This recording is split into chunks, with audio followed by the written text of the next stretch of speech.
Who would you say was the series MVP against New Jersey? Oh, we already talked about it. It was Jordan Martinook. That Right. dude, he just went off. We've talked about it at length on Locked On Hurricanes of what he brings to the team in terms of his intangibles. He is a phenomenal leader. He learned from Shane Doan in Arizona when in his time there, and then learning under Justin Williams, Rod Brind'amour. He's and Jordan Stahl. Almost said Eric Stahl. We'll talk about him later. But he's a phenomenal leader, and he really motivates this team. And we've seen what he can do this year now that he is fully healthy. I think it was just a paper transaction, but him getting placed on waivers at the beginning of the season, I think that also kind of lit a fire under him. He's like, Sure. No, I'm not going down to the AHL. I'm an NHL player. I'm an alternate captain for this team. I'm going to go out there and do the work." And that's what he did in this series. And like we said, next man up, and he really took that to heart, and he gave it all in that series. Was there something that the Devils exposed in the 5 games that has you a little concerned heading into the conference finals against the Panthers? I would say, in that 8-4 loss, how they're just able to obliterate the Hurricanes defense. And that's not like a really big concern because that felt more like an outlier than a normal thing because of just how great defensively this team is. But it does raise a little bit of an eyebrow of like, hey, is this something that the Panthers could then exploit in the conference final? But that would really be it. The Devils just did everything right in that game. They were on their home ice. They had just gotten embarrassed in games 1 and 2. So I do feel their emotions were also running high there as well. But they're really able to expose the Hurricanes defensively in that game. But ultimately, again, I'm not super concerned about it because this team, time and time again, they have shown, hey, we can tighten up defensively because they end up doing that in game 4. Yeah, yeah, and game 5 as well. Hmm. So, how does getting now to the Eastern Conference Final change the long-term outlook of the team? And look, I know they had the second best record in the league, but would you say this playoff run is now a success? And if not, what more needs to be done?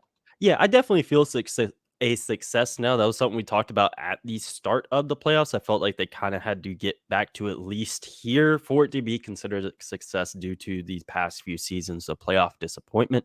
But they have gotten here, and I do think, obviously at the time we were all fully expecting it to be Boston that the Hurricanes were playing. So now it does feel a bit like, oh, we got a shot. We Right. got a shot at this. And that's no disrespect to the Panthers either. They're a team that's they're better than their seeding, said. And they kind of underperformed a bit in the regular season. And they are a dangerous team. They've gotten hot at the right time. And same with the Hurricanes. They're getting hot at the right time. So it's not a series you can go in taking lightly, thinking it's going to be a cakewalk, whatever. But I do think it is a success now. I feel they really need to get back to this point to show, like, hey, we can get over that second round hump. That was something they struggled with in the past few seasons. As far as the long term outlook, I that was something we were talking about on the show today. Or not today, the other day at the end of the week was definitely, I feel like some guys have earned themselves some extensions, like Shane Gostisbehere. He's played really well. He was a guy they picked up at the trade deadline from Arizona. He's a pending UFA. I do feel he's done everything the Hurricanes want them to do, uh, or want him to do, excuse me. And I feel, he's earned himself an extension. I feel like if they could come to terms with Freddie Anderson on an extension, I feel he's earned one as well, and everyone's doing their job right now, and the long-term outlook is looking really well.